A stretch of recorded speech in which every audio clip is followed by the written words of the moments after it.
Ship.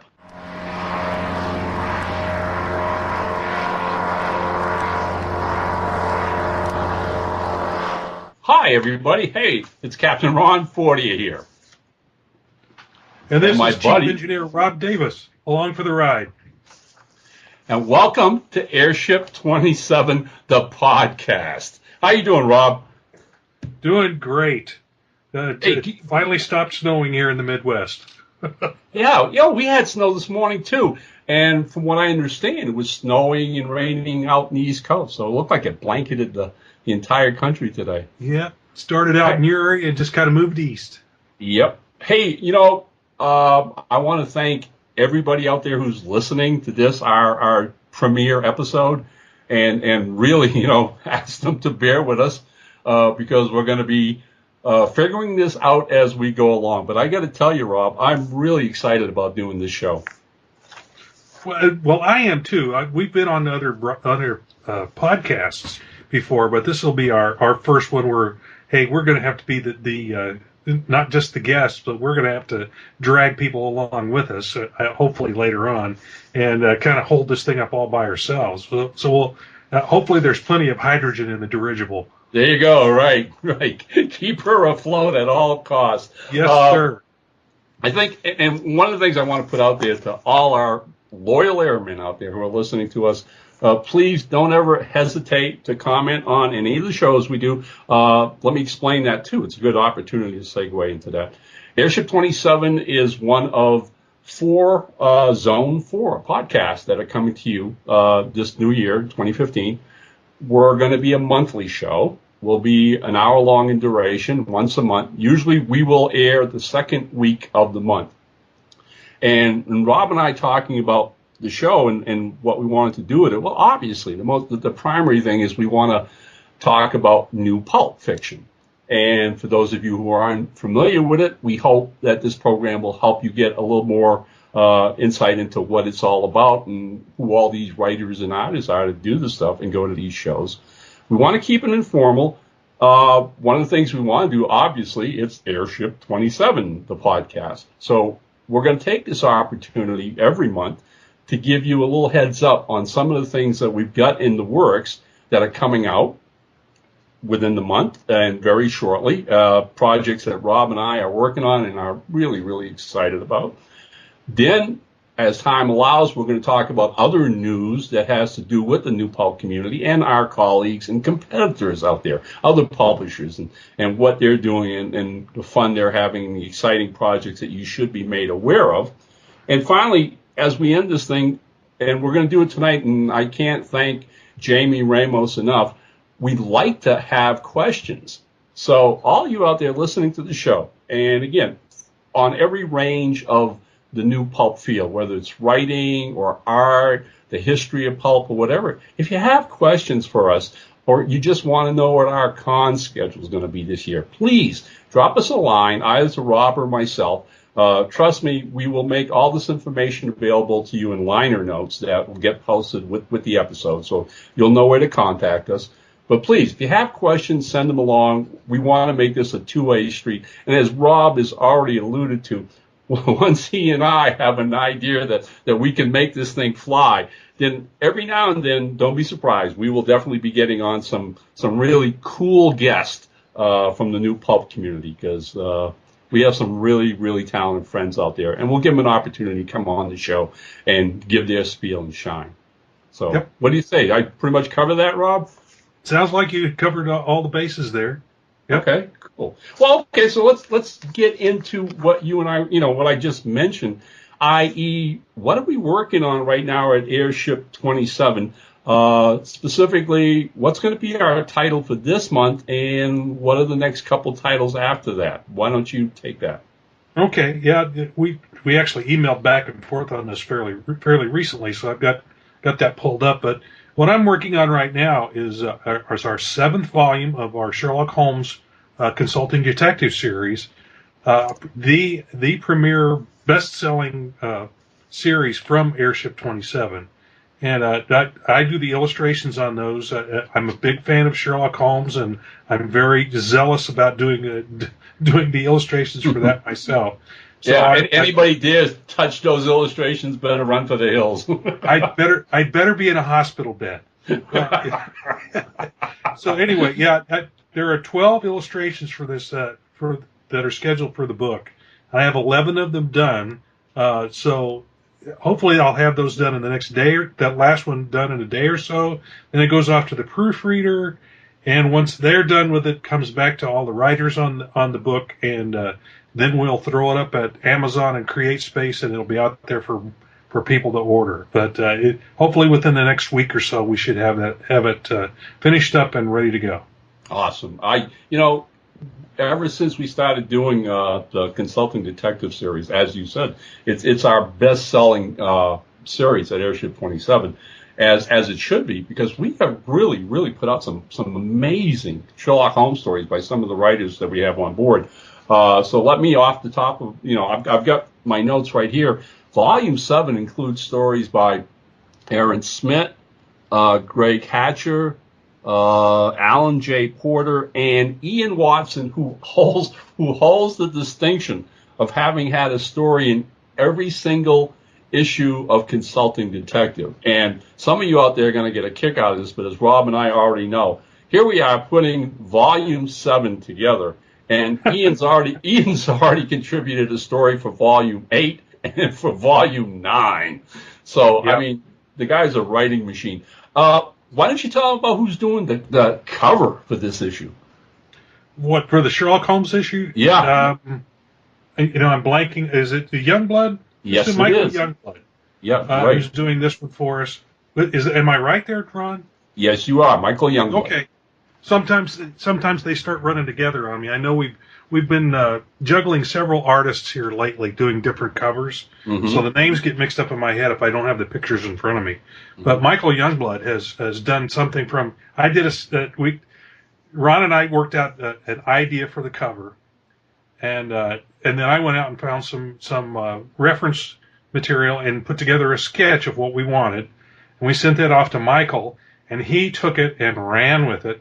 He's down to the last tweaks on it. He sent us an image of the almost finished cover today, and it's just looking stupendous.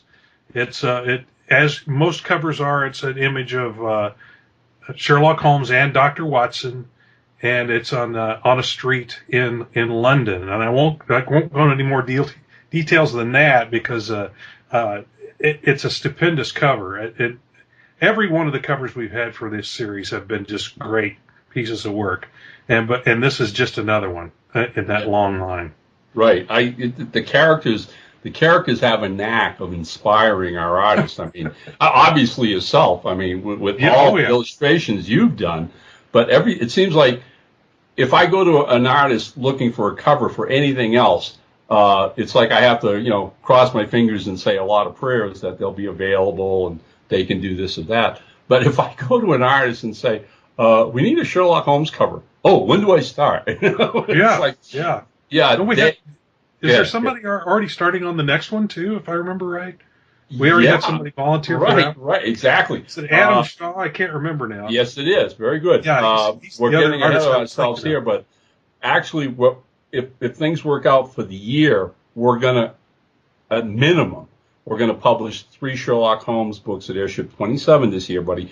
The anthology. We've already published one, really, by taking Ian Watson's stories and from the previous Consulting Detective books and putting them in a Kindle version.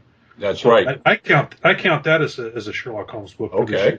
Even though it only has one brand new story in it, but I count that. It's Kindle only at this point. Right. So, that is called Sherlock Holmes Mysteries by Ian Watson. And as Rob just said, it's only available on Kindle. So all of you out there with e-readers, go check it out on Amazon, please. Ian's won a Pulp Factory award from one of his early Sherlock Holmes stories. He's a British writer and easily one of the top writers we have at Airship 27. But hey, you know what? Nominated for the Pulp Factory Award almost every year that the award's been in existence, hasn't he? That's right. Totally. I think almost every year he's nominated. Right. No surprise. I mean, I wish I was that fast a writer, buddy. You know? Anyways, hey, look, I'm not going to give away too much on future Sherlock Holmes. I was going to do that, but you know what? We're going to be here once a month, so we'll hold some of that stuff back. So Sherlock Holmes Consulting Detective Volume 7 is out in February. Done deal. Then we've got two other books that are, I mean, really within 95 to 97% finished. They're real close to finished. Yeah, I mean, these are not. It takes me a little while when I'm illustrating the book. It takes a little longer because I'm doing both the design work and the illustration work. So that takes a little longer. But if we've got another book in the lineup like we do here, then a lot of times all that stuff will come in quickly enough that we can throw the books together fairly quickly. The next one on our list, and I don't know that these next two are probably neck and neck. Whichever one we get everything in on is probably going to be the first one out. The first one is. You want me to tell? Well, I just to say, because I was doing the same thing as you in the last couple of days, but trust me, looking ahead at what's coming in, the next book is going to be the Jack Beddoes vampire novel, which is called The Shadow of Her Smile. Right. And that features a gorgeous cover by Adam Shaw. Oh man. Insane. And Adam did the interiors, which I am thrilled about. Adam's been doing new pulp covers for quite a while now for Pro Se Productions and other companies, and has quite a reputation, as he deserves. He's a very talented artist. What happened was Jack Beddoes, the writer, came up with this really great vampire novel, and apparently he and Adam are old friends. So that got the three of us talking, and I had suggested to Adam the possibilities of his doing the actual interior illustrations to accompany the book. And he did a great job, right? Yeah, it's super stuff. We've had some other artists who have tried to do both the cover and the interiors, and some of them have difficulty doing the interiors. It's somewhat related to doing a cover, but at the same time, it's a whole different. Well, what am I trying to come up with here? It's a different set of muscles, artist muscles that you're using to do an interior illustration than a cover. So some artists are comfortable with that, others are not. So we have some that tried it and said, "No, I'd rather just do covers from now on." And we have others that go, "No, I don't think I'm not that great at covers. Let me do the interiors." Exactly. So fortunately, that works out pretty well. But occasionally, we'll run across one like Adam on this particular book, where he just knocked it out of the park, doing both the cover and the interiors. They're both just wonderful. Right, and it's very expedient for us when we can find a guy that can do both, or a girl, that is, because again, as you already mentioned, Rob, it makes your assembly of the book that much quicker. If we've got the book, the manuscript read and edited, and we've got the illustrations to go with it and the cover all by one artist. So yeah, Shadow of Her Smile. I'm really happy with this thing. Jack is a new writer to Airship 27, but we're going to be getting a lot more stuff from him, buddy. Let me tell you, he's really enjoying what he's doing, and he's a good writer. This is a very gritty, dark, scary horror book. So there you go with that. And finally, the third book that's neck and neck with the vampire book, and is going to be number 3, is what? Snake, Nest of Vipers, and that's by an old pal of mine, Michael Vance, out of Oklahoma. Right. And that has its own unique history. A lot of times, a lot of times people come to us with these ideas and projects, that they want to pitch to Airship 27 for us to publish. And Michael had already done one book several books. He'd done the horror trilogy for us way back. And then last year, he gave us Young Nemo and the Black Knights, which was based on a comic book series that you and he did together many years ago. Yeah. Right. So now he comes to me last year with this idea, and I'm going to be curious how many people are going to recognize this name. But basically, somehow or other, Michael got a hold of paperwork from the estate of a comic book writer from the 40s and 50s named Richard Hughes. And those of you out there who aren't, diehard comic fans, Richard Hughes created a lot of popular characters for the B companies back in the 50s. But perhaps the most famous comic book character he ever created, and we see him every place today because he's public domain, is the Black Terror. Yeah, okay. Remember the guy with the black suit with the crossbones and the cape? Right, yeah.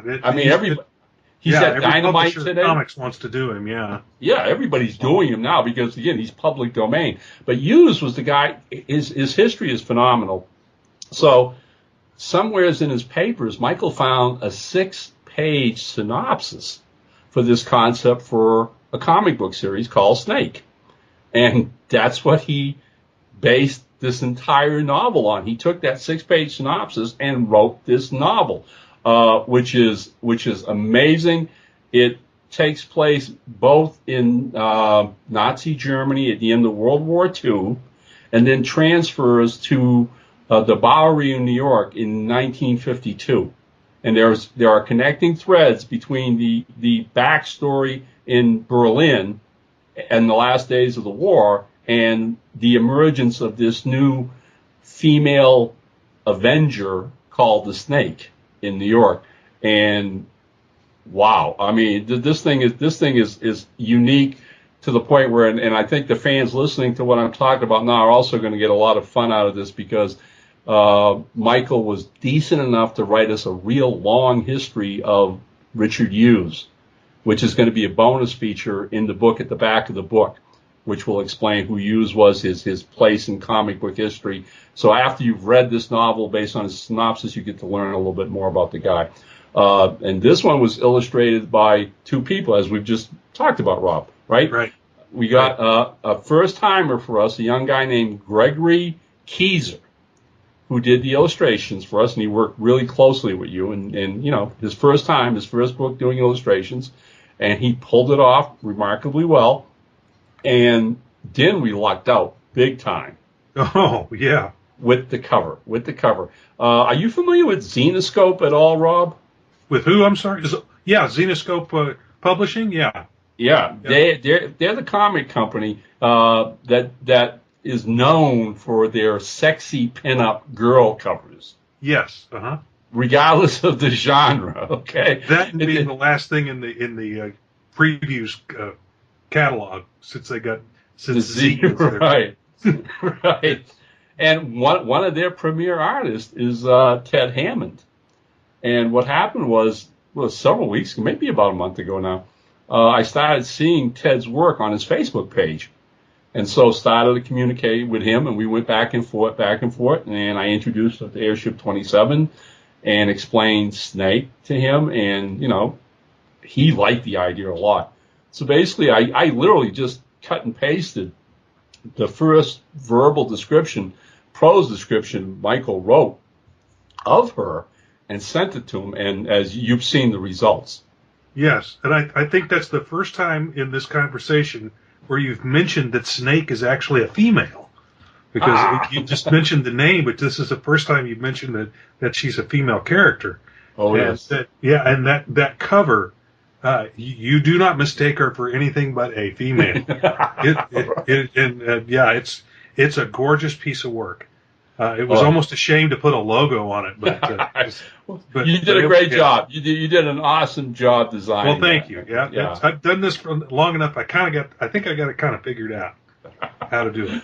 Yeah. So there you go. Those are the three new books that you'll be seeing. I'd say within a month you'll be probably seeing all three of these come out after Sherlock Holmes, and depending on what Rob's schedule is to assemble the others. We've only got one or two little items left, like creators' bios that we got to fill out the rest of the books with or whatever. But usually little details like that's the only thing that keeps things from getting put together pretty quickly.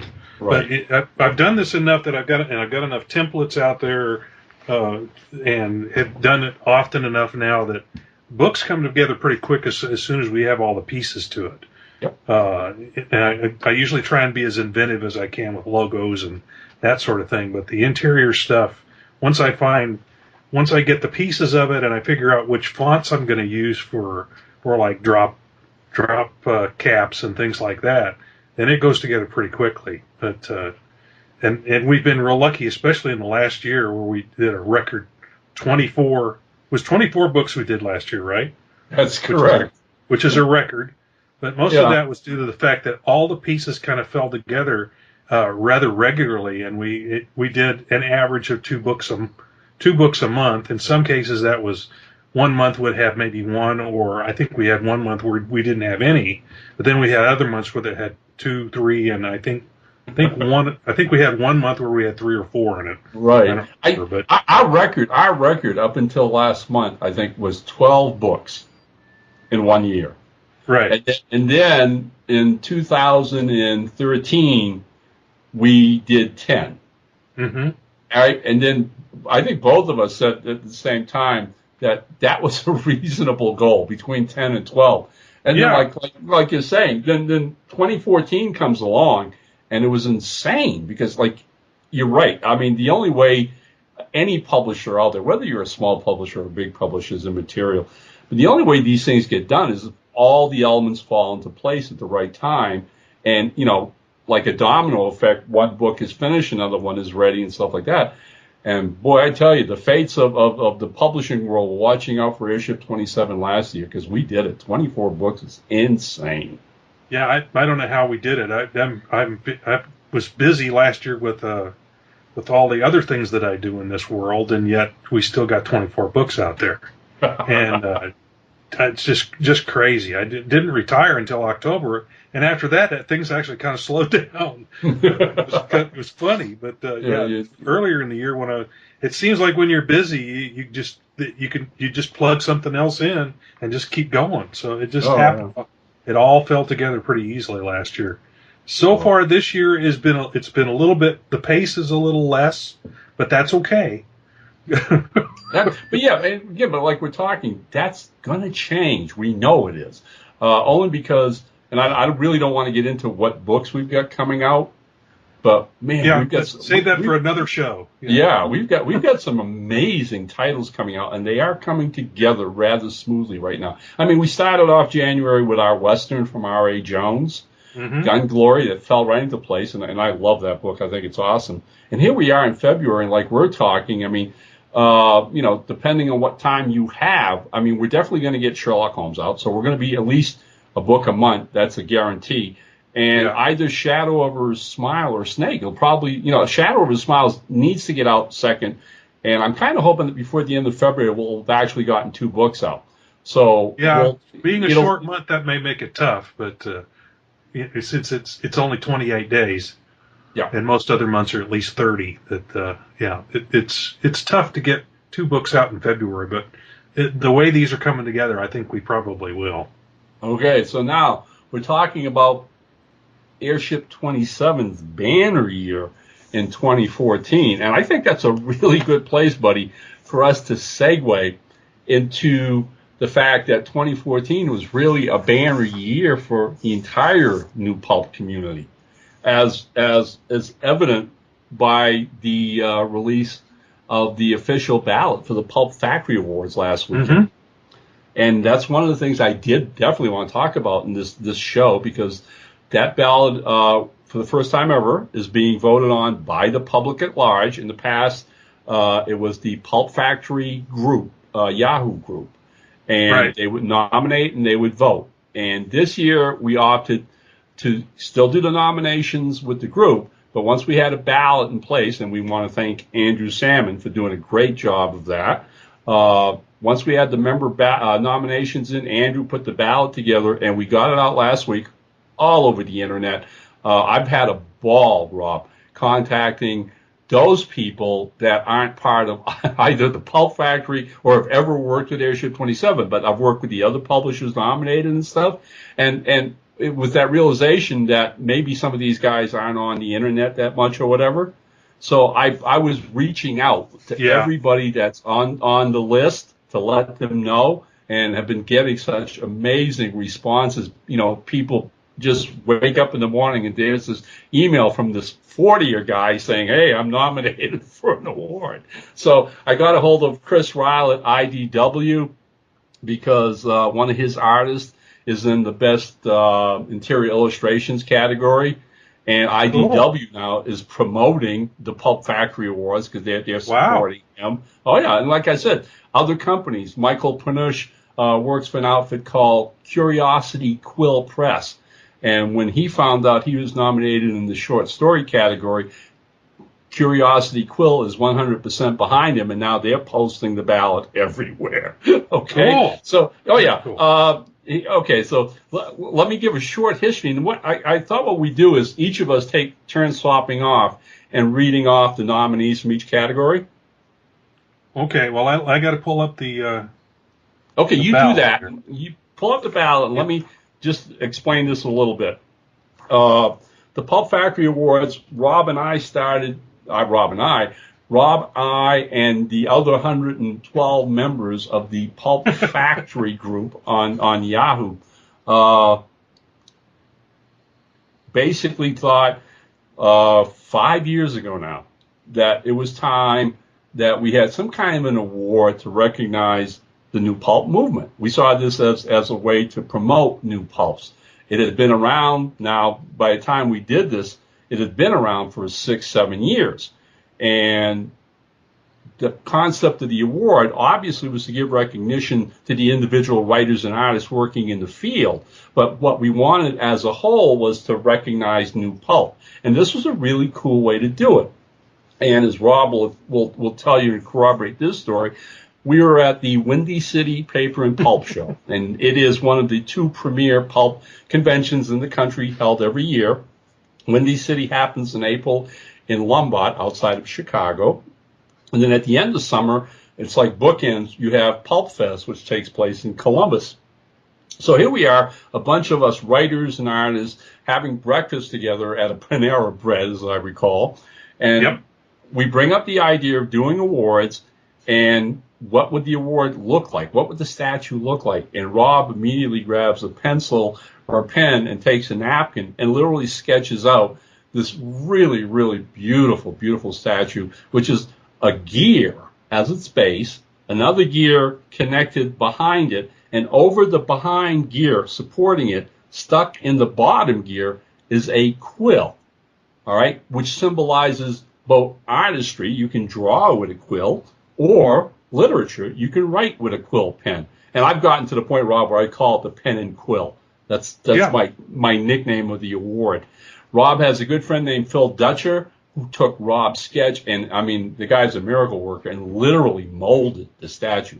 Yeah, he sculpted it. Yep. And so was it 5 years ago? The good people at Windy City were kind enough to invite us to come and use their venue to give the awards out.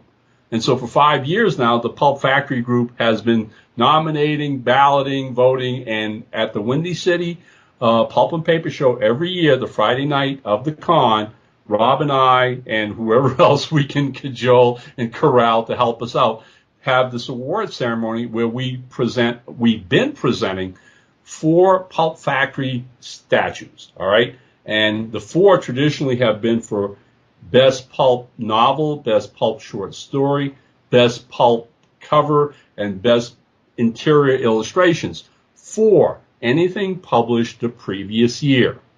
Now, this year, as I've already mentioned to people here as we're talking, we've opened it up to the public, and it's showing because we're getting a lot of votes now from people not involved with the group itself, but pulp fans that you and I, Rob, see at all the conventions and everything. And believe me, I'm getting some positive feedback that they're thrilled to be able to vote in the award, which I think is great.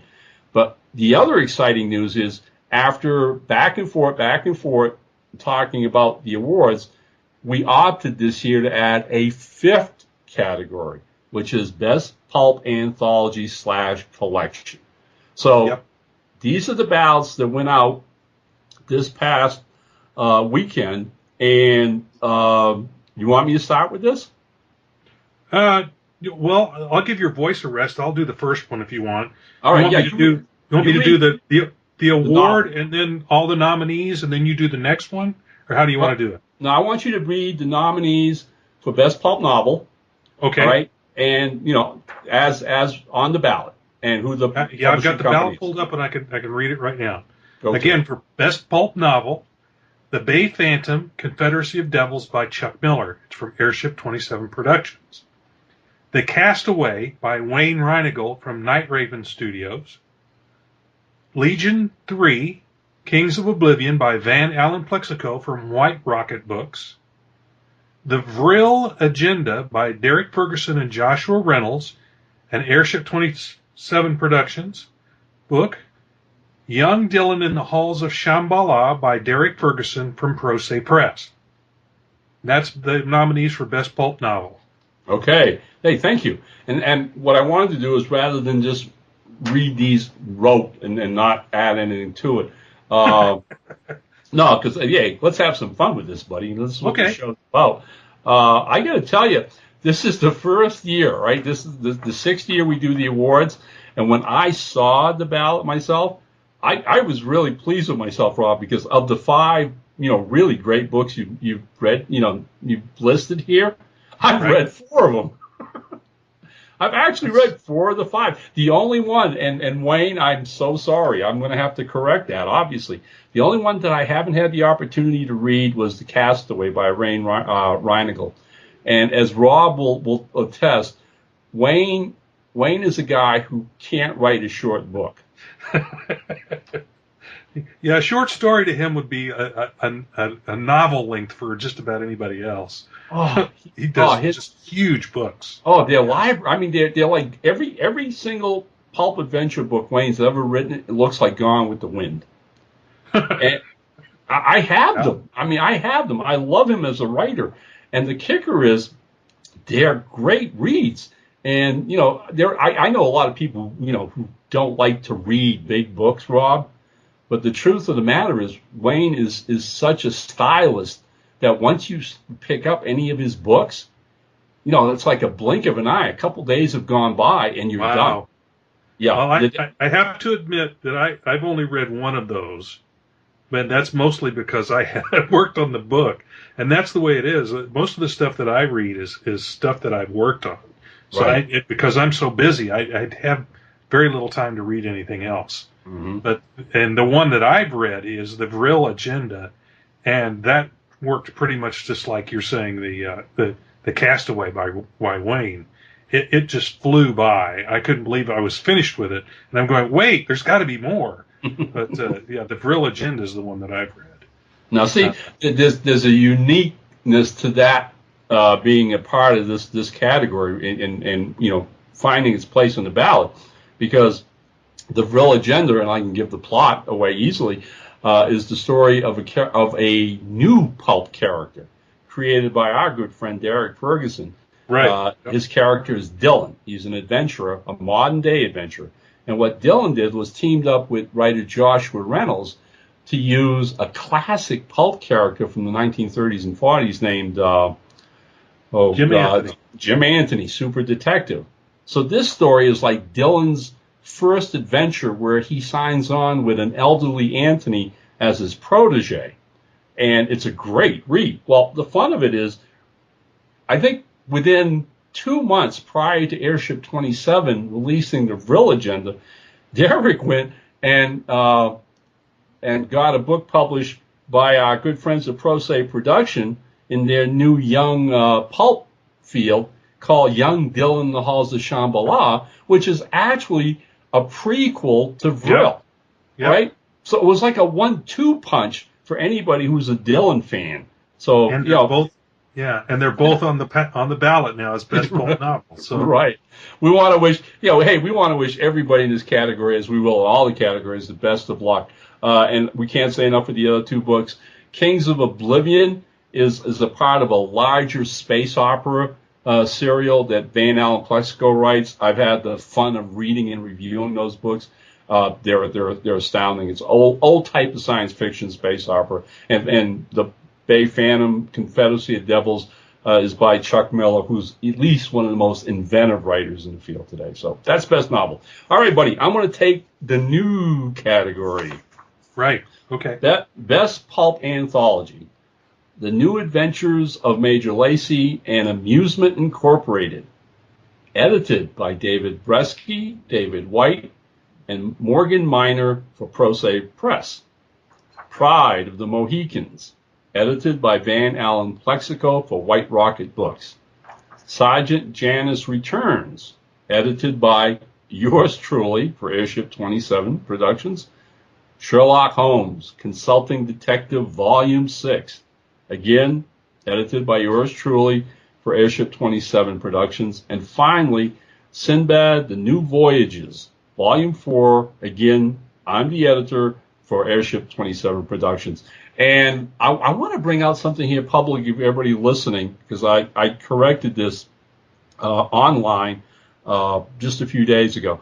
But some of our members at the Pulp Factory asked how we would, deal with the awards, Rob, if, which Right. anthology collection one. I know where you're going. Yep. Right. And I had said, well, for your anthology, obviously, the award will go to the editor in the company. But the thing was, different writers on each. We can't make an award for each and every writer of an anthology. So that would. I Right. mean, I'm already having trouble putting together five of them, right? 5 awards. Let alone let's put 4 or 5 more on there. Exactly. But, So then when I saw the battle, I realized, and I said, oh my God, Jim Beard is the writer creator of Sergeant Janice, and his anthology collection is Sergeant Janice Returns, wherein all the stories are by Jim. So should Sergeant Janice Return win the award, it will go to Jim Beard. That's as it should be.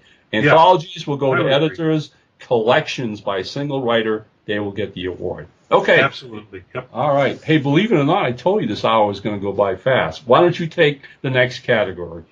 Okay. Best pulp short story. Beasts of the Bowery by Michael Panush from El Mosaico. Hellfire, Curiosity Quills Press. Boy, I get the one with all the hard to pronounce stuff. The Fort of Skulls by Ian Watson from Pride of the Mohicans from White Rocket Books. And these are best pulp short stories. Kissing Cousins by Ralph L. Angelo Jr. from More Blood, a Sinanju anthology from Destroyer Books. The Seventh Serpent by Graham McNeil from Black Library. The Strix Society, that's Strix, The Strix Society by Joshua Reynolds from Occult Detective Volume 1. That's from Airship 27 Productions. Right. And that's the last one, yep. And you know what? I think no other category shows the wide range of new pulp, Rob, because, I mean, when you look at this list, The Beasts of the Bowery is actually a Western. It's a weird Western story. Wow, okay. I would never have guessed that from the title.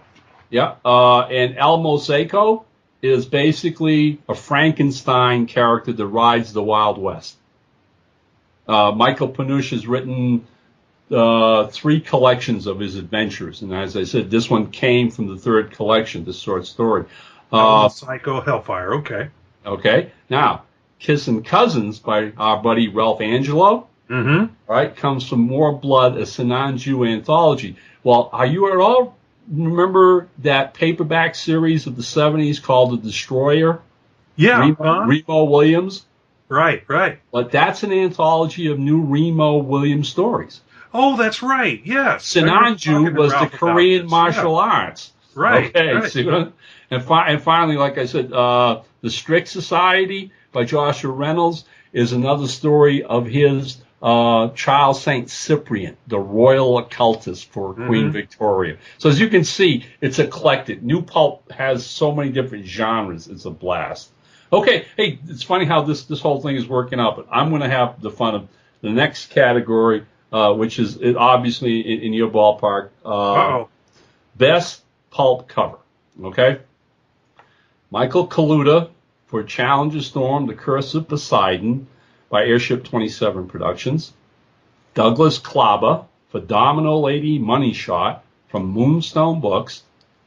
Jeffrey Hayes for Gary Phillips Hollis, P.I., from Prose Press. Mark Williams for Legion 2, The Sons of Terror, White Rocket Books. And finally, Adam Shaw for the Vril Agenda from Airship 27 Productions. You know what? This, to me, is the toughest category in the ballot, Rob. I love all these covers. Every one of these is a stellar cover. Every one of them. And Michael's already won 2 Pulp Factory Awards for the first Challenger Storm book. Am I correct? Mm-hmm. He won for the cover and the interiors. Yeah. So, but whereas the other 4 artists that I've listed, this is their first nominees for these awards, and it's going to be really, really interesting. You know, when I was casting my own vote, I was like, oh, I hated doing it. Every one of these guys should receive an award for what they do. Okay, last category, all yours. Okay, well, this is the one where I compete with myself. Yeah. Best interior illustrations. First up is Zachary Brunner, or Brunner, I believe it's pronounced. The Bay Phantom, Confederacy of Devils, that's from Airship 27 Productions. Then some guy named Rob Davis did a book, Robin Hood Forbidden Legend, for Airship 27 Productions. That's Ian Watson's Robin Hood series. It's the volume 4. And then the next one here is that Rob Davis guy again doing Sherlock Holmes Consulting Detective volume 6. And that's also from Airship 27. Phil Cho, Sinbad, The New Voyages volume 4. That's also from Airship 27 Productions. And then Fabio Listrani, I guess that's how that's pronounced, is Zombies versus Robots, No Man's Land from IDW. And that's the nominations for Best Interior Illustrations. Right. And hey, you know, I want to applaud you here, buddy. I mean, aside from 2 nominations, which isn't the first time you've done this. No. Have you been on the ballot all previous times? Every single I've been one of the very few. I think there's maybe one other person who's been on every ballot since the very first Pulp Factory Awards that we gave out. But I've been nominated for Best Interior Illustrations every single time, and it's I'm excited as heck about that.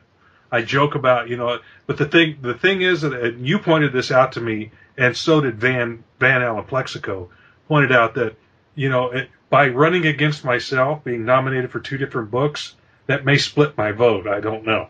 Right. But I won the very first one, but I've been nominated in every one since then, and that's very gratifying because I do these 2 books I bust my behind on. I love both these characters, Robin Hood and Sherlock Holmes, and I won't let anybody else touch either one of them. So, well, at least for the interior. Let me give you a real compliment, buddy. Okay. I was doing a podcast with our good friend Dr. Art Sippo a couple of weeks ago. Mm-hmm. And we got to talking about our Sherlock Holmes books and the writers and the artists. And I teased Art and I said, well, we got Rob, you know, Rob's the new Sidney Paget now. And for people who don't know that name, Sidney Paget was the British illustrator who illustrated the Conan Doyle stories in Strand magazine. Mm-hmm. And is the, you know, most famous illustrator of Sherlock Holmes, the first, I should say. And when I made that comment, I immediately shot back and said, oh, hell, Rob's 10 times better than Paget. So there you go. And, hey, you know what? I got to tell you, and for people listening and shaking their heads and going, oh, my God, you know, Airship 27 took 4 out of the 5 nominations for this category. You know why? Even though there are a lot of other new pulp publishers out there, we're one of the few. Airship 27 is one of the few that actually uses interior illustrations, and that's why, you know, we end up getting these kind of nominations. But one of the things that are very important to me and Rob about new pulp in doing Airship 27 was that we did our best to pay homage to the classic pulp magazines, right, Rob? And right. That's that whole idea of bringing interior illustrations, because the old pulps had them both. They had gorgeous, beautiful painted covers and they have phenomenal black and white ink illustrations in the interior. Yeah. And I got to tell you, I am not familiar with Mr. Fabio Lestrani's work in the IDW book, but he's one of those gentlemen, like I said, who was thrilled when he found out he'd been nominated. So I wish him all the luck as yourself. Zachary Bruner has done several things for us at Airship 27. And Phil Cho, this was his first ever work for us in this Sinbad. And boy, as the book was coming together, you and I were wicked excited by what he was turning in. So yeah, nice book. Yep. Okay, yeah, so there you go. I think Zachary also did the cover for the Bay Phantom. That Yes, that was a beautiful cover too. That was probably a runner-up in that best pulp cover thing. Yes, I was a little surprised that Michael Kaluta's interior work on Challenger Storm, Curse of Poseidon, that did not make best interior illustrations. Right. So that just shows you how tight the competition probably was in both those categories. Amen. You got it. And at the very bottom of the ballot here, it says something really interesting, and this is a great thing to say about this ballot. The nominations represented 24 different New Pulp publishers. So, you know, when you and I started out in this field, when we created Airship 27 about 10 years ago now, and even when we did the first awards later, 6 years ago, the first awards, I think, represented maybe 10. If that. Yep. If that at all. So last year we were, I think, like 27 publishers that were nominated. This year it's 24. That really speaks volume for where New Pulp is going. And you know what, Rob? That's another excellent way to segue into what should be our last segment of our first episode here. And that's, you and I both earlier in the week put out a request on our Facebook pages for anyone to give us questions for the show, anything they'd like to know from us. And so with maybe 15 minutes left to go in the show, I think it's time for us to pull these up. They were sent to us by Jamie Ramos, however that's pronounced. Bear with me, Jamie, please. And thank you so much for these questions. And it might be Jaime. It might be pronounced Jaime. Right. If he's right. Blah, blah, blah. Again, forgive me if I've myrtleized that. No, never intent. We really appreciate the questions, believe me, okay? And they're really solid questions. Do you have a copy of them there, Rob, or do you want me to read them off? You're going to have to read off yours because mine's not available here. Okay.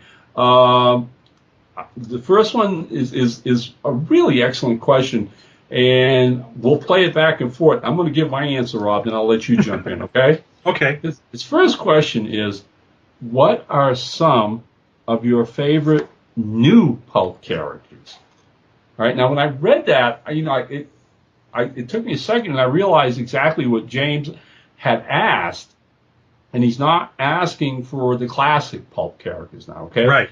He wants to know, in the field of new Pulp, have new Pulp writers created new Pulp heroes, and if so, which are some of our favorites? Okay. Well, believe me, James, the list is really long, but I'm going to knock off a bunch of them real quick, and I'll let Rob jump in. Right off the bat, it was easy for me to come up with these because I've been reading New Pulp now for 10 years. Derek Ferguson's Dylan and Fortune McCall, great characters.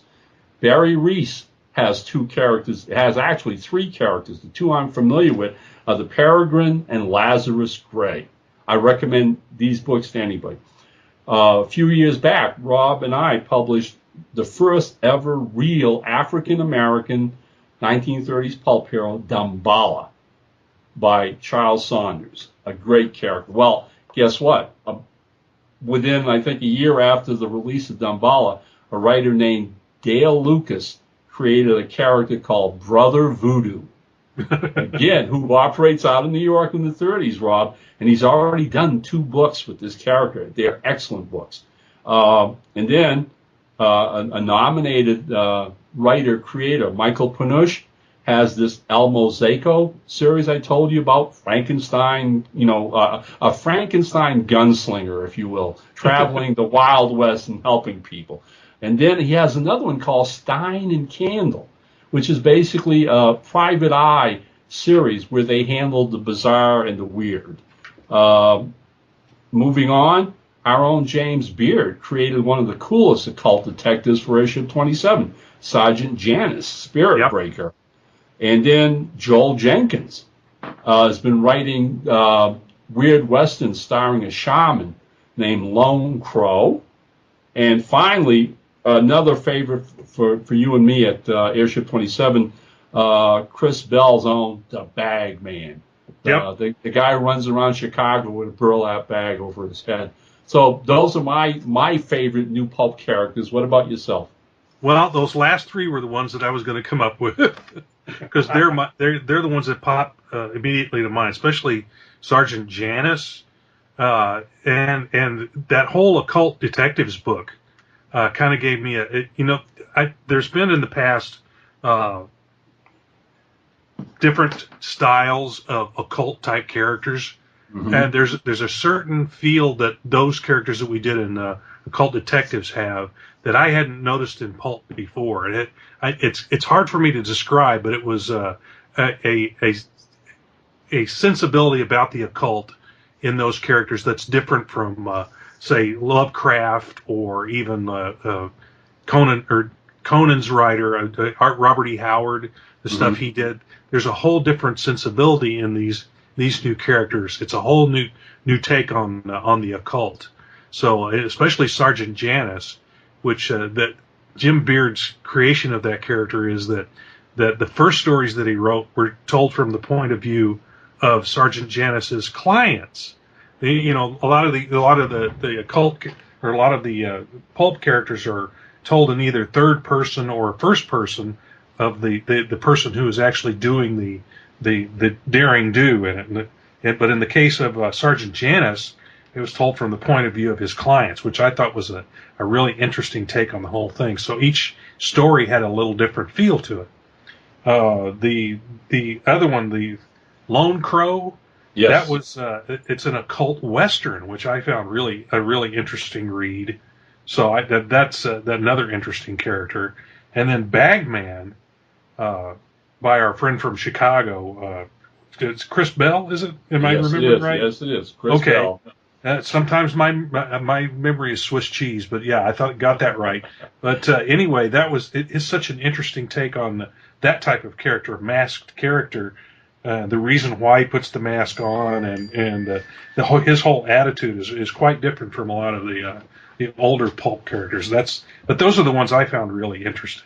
Right, so there you go. And then trust me, okay, Rob and I have only hit the tip of the iceberg.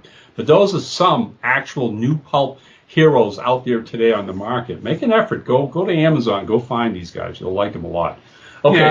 Yeah, we did a book called Mystery Men and Women that had some newly created characters too that we could probably talk about. That's where the Bagman first showed up.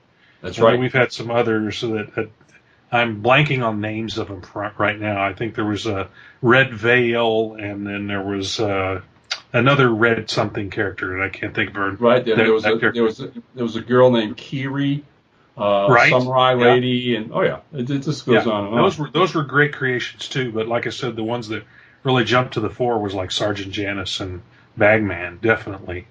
Okay. And Dylan. For sure. Now, okay. Second question, real quick. I'm going to let you take this one, all right? Uh-oh. Do you think the new pulp movement is gaining in momentum as a genre? Well, I think we kind of answered that earlier with how many publishers there were when we first started doing the Pulp Factory Awards. There were, 10? And now last year was probably 27, and this year's 24. So, yeah, I think it's gaining some momentum.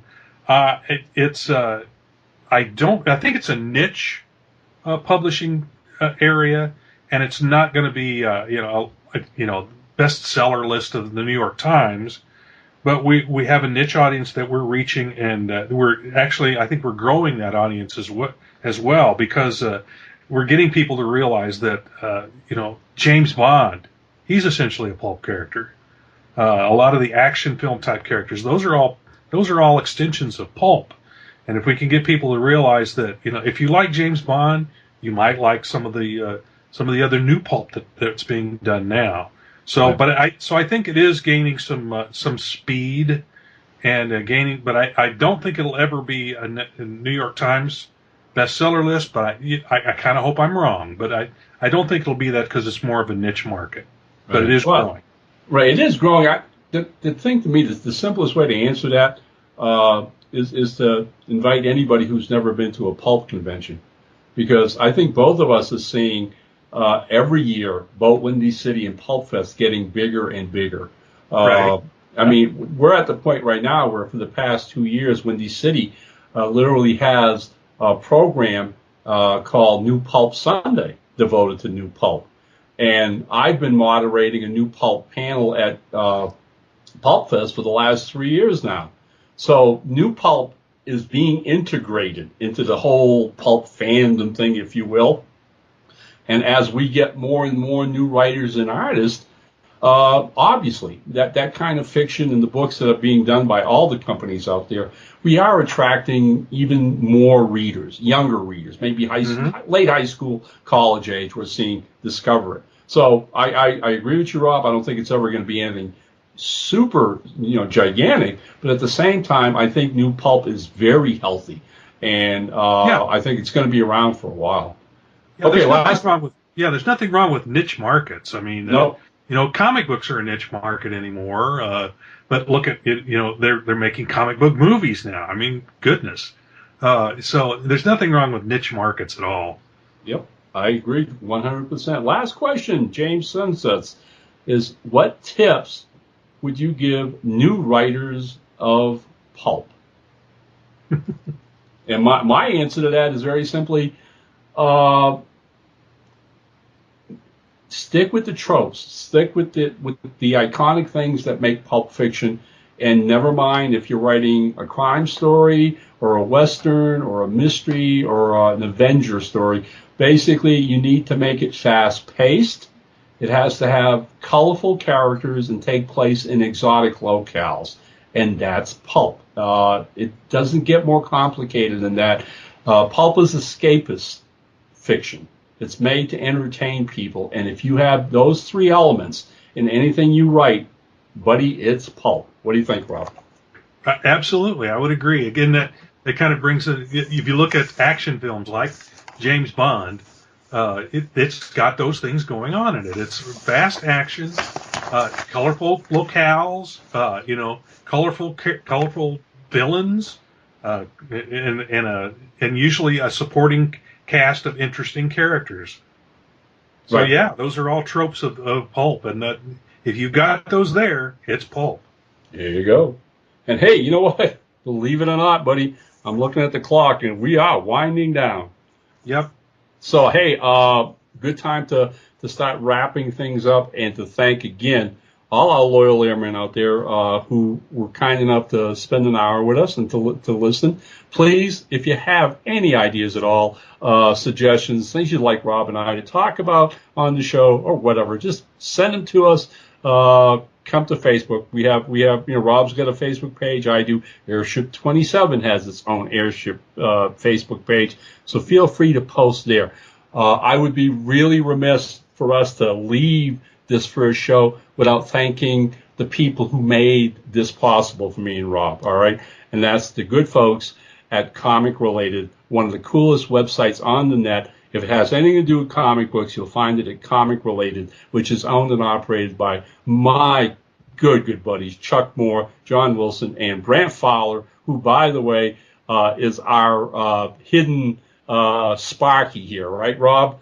Right. Brant's in the control booth. He's the guy recording everything here. And one of the things that Brant asked me to do before we signed off on our first episode was to let all of you know, and I'm sure you've seen press releases of this, but just to remind you, we're into 2015, the new year. Zone 4, starting this month, is expanding, and there will be different shows every single week, all right? The new cast comes on, I believe, next week for the first time. So you're going to have the old cast, you're going to have Airship 27, you're going to have a new cast of hosts for Zone 4, dealing specifically with comics, and then eventually the last show, I believe, is he's got, again, other interests.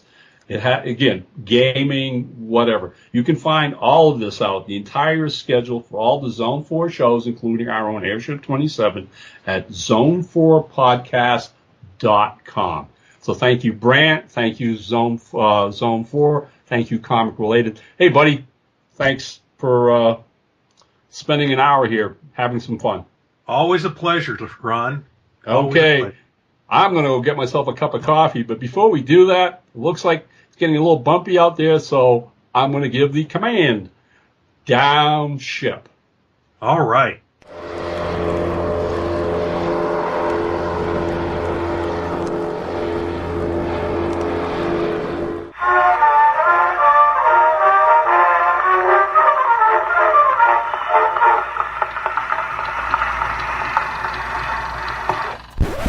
This has been a Gonzo Goose production.